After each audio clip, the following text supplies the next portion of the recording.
Hi everyone, welcome back to Make Gaming Easy. In this video, I'll share some easy steps on how to change your body in Roblox. So without any further ado, let's get started. Launch the Roblox app on your device. Log into your account if you haven't logged in. Then tap on the avatar icon to open the avatar editor. At the top of your screen, there is Customize button. Click on it. Next, tap on the Head and Body tab to view different body parts.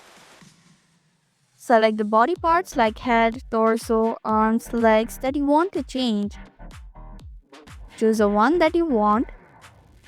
You can mix match different types of body parts to make your avatar unique. You can also purchase different body parts that are unique using certain amount of Robux.